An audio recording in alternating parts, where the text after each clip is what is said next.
السلام علیکم جی، تمام ذمہ داروں کو رایا گرو سروسز میں ویلکم، بہت بہت خوش آمدید۔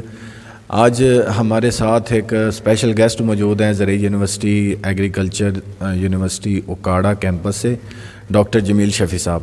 ڈاکٹر جمیل شفیع صاحب بہت زیادہ زبردست ایکٹیو ہیں ایگریکلچر کے فیلڈ میں، ایکسپیریمنٹل لیول پہ بہت زیادہ انہوں نے جو ہے نا اپنا نام منوایا ہے، اور ہم نے ان کو اسپیشل انوائٹ کیا ہے۔ آج ایک بہت زیادہ سوال جو آ رہا تھا میرے سامنے، ذمہ داروں نے پوچھا ہے کہ گندم اپنے وقت سے پہلے نثارہ شروع کر رہی ہے، یعنی کہ سٹے نکالنے شروع کر دیے ہیں۔ یہ ایشو ہمارے اکاڑا، پاک پتن، دیپال پور اس بیلٹ میں تو بہت زیادہ ہے، دوسری بیلٹ میں بھی ہے، اور میرے ساتھ کافی فارمرز نے جو ہے تصویریں شیئر کی ہیں۔ ڈاکٹر صاحب بھی بتا رہے ہیں کہ یہ ایشو اس دفعہ بہت زیادہ ہے، گندم نے ابھی سے ہی اپنے سٹے نکالنے شروع کر دیے ہیں کچھ علاقوں میں، کچھ پلاٹس میں۔ تو اس حوالے سے ڈاکٹر صاحب کو مدعو کیا تھا کہ ڈاکٹر صاحب ہمیں گائیڈ کریں گے کہ اس کی کیا وجہ ہے اور اس کا تدارک کیسے ہم کر سکتے ہیں۔ پہلے میں ڈاکٹر صاحب سے پوچھوں گا کہ یہ جو جلدی سٹے نکالنے شروع کر دی ہیں گندم نے، اس کی کیا وجہ ہے؟ جی ڈاکٹر صاحب۔ جی رائے صاحب، بہت شکریہ، آپ نے مجھے مدعو کیا اور اپنے کسانوں سے، اپنے دیکھنے والوں سے بات چیت کرنے کا موقع فراہم کیا۔ تو سب سے پہلے تو میں بات کرتا چلوں کہ گندم جو ہے وہ سٹے کیوں نکال رہی ہے وقت سے پہلے۔ اس کا گندم کا ایک سائیکل ہوتا ہے، اور یہ سائیکل جو ہے وہ بہت زیادہ ڈیپینڈ کر رہا ہوتا ہے ٹمپریچر پہ، یعنی کہ درجہ حرارت پہ۔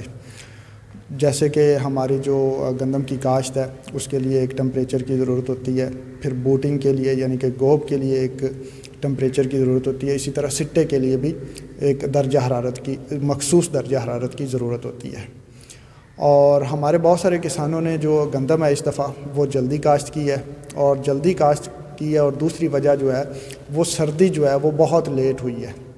تو یہ مین وجہ ہے گندم کا ٹائم سے پہلے کاشت کرنا، اور پھر دوسری کہ گندم کو وہ ٹیمپریچر نہیں ملا جس پہ وہ ٹلرنگ کرتی ہے، اور ٹلرنگ کے بعد جو ہے وہ آہستہ آہستہ جو ہے درجہ حرارت بڑھتا ہے اور پھر سٹے کی طرف آتی ہے۔ گندم یکدم اس کی جرمینیشن کے بعد اس کو ایسا ٹمپریچر ملا ہے جو کہ اس کے سٹا نکالنے کے لیے ہوتا ہے، تو وہ سٹے نکالنا شروع ہو گئی ہے۔ جی، اور ڈاکٹر صاحب یہ جو مجھے بتائیں کہ ابھی یہ ایشو تو آ گیا ہے، بالکل آپ نے صحیح بتایا ٹیمپریچر کی وجہ سے، اس کا تدارک کرنے کے لیے ذمہ دار کو کیا کرنا چاہیے؟ سب سے زیادہ اہم چیز یہ ہے کہ اس کو دوبارہ گروتھ کی طرف چلی جائے، سٹے نکالنے کے بجائے اپنا قد پورا کرے، اپنا ٹائم پورا کرے، اس کے لیے ذمہ دار کو کیا کرنا چاہیے؟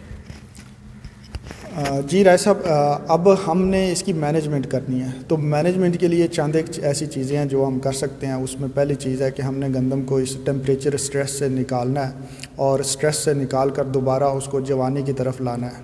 تو جوانی کی طرف لانے کے لیے اس کو ایسی خوراک دینی ہے جو کہ جوانی میں ضروری ہوتی ہے، اور اس میں سب سے اہم رول ہوتا ہے نائٹروجن کا۔ نائٹروجن والی جو کھادیں ہیں جس میں یوریا ہے، اور ساتھ میں کچھ میگنیشیم اور جبریلک ایسڈ وغیرہ، ان چیزوں کا استعمال کر کے ہم گندم کو دوبارہ جو ہے وہ سٹے والی سٹیج سے ٹلرنگ سٹیج کی طرف لا سکتے ہیں، اور اس سے زیادہ جو ہے وہ جو سٹے والی سٹریس ہے اس کو کم کر سکتے ہیں۔ تو ڈاکٹر صاحب سپرے کے لیے آپ نے میگنیشیم سلفیٹ بتایا؟ جی میگنیشیم، اگر ہم اس میں دو طرح کی مینجمنٹ ہے۔ ایک تو ہم فرٹیلائزر جو نیچے زمین میں اپلائی کرتے ہیں، اور دوسرا فولیئر میں چلے جائیں۔ ایسے کسان جنہوں نے ابھی جو ہے وہ فرٹیلائزر نیچے لگانی ہے، دوسرے پانی پہ ہیں یا پہلے پانی پہ ہیں، اور ان میں یہ ایشو آ رہا ہے، تو وہ نیچے بھرپور یوریا کا استعمال کریں، ساتھ میں ہومک ایسڈ ڈالیں تاکہ جو وہ نائٹروجن کی اویلیبلٹی ہے وہ تیز ہو۔ اور دوسری طرف انہیں فولیئر فرٹیلائزرز کی طرف بھی آنا چاہیے۔ ان میں وہ اگر گھر میں ایک فولیئر ٹونک تیار کرنا چاہیں تو اس میں وہ 1.5 کلو یوریا لے سکتے ہیں، ساتھ میں 1 کلو میگنیشیم سلفیٹ، جبریلک ایسڈ کی ایک ٹکی مل جاتی ہے 10 گرام کی، اور اس میں 200 سے 300 گرام جو ہے، بلکہ 200 گرام جو ہے وہ زنک ملا کے 100 لیٹر پانی میں اس کا سپرے کر دیں۔ اس سے بھی جو ہے گندم وہ ایک ٹلرنگ کی طرف، شگوفہ سازی کی طرف آئے گی۔ یا پھر وہ جو مارکیٹ سے اگر NPK لے کے اس میں جبریلک ایسڈ شامل کر کے سپرے کر دیں تو بھی جو ہے وہ کافی حد تک اس پرابلم کا جو ہے وہ سلوشن ہمیں مل جائے گا۔ اچھا ڈاکٹر صاحب، آپ نے این پی کے اور جبریلک ایسڈ تو آلریڈی لوگ کر رہے ہیں کافی. یہ جو آپ نے ایڈ کیا ہے میگنیشیم سلفیٹ، یہ بڑی زبردست چیز ہے. میگنیشیم کسی بھی طرح کی سٹریس کو مینیج کرنے کے لیے ایک بڑا زبردست کردار ادا کرتا ہے. تو بالکل آپ نے ایک ریسیپی بتائی ذمہ داروں کو، تو ذمہ دار بھائی اس کا سپرے کر سکتے ہیں جنہوں نے پانی لگا لی ہے.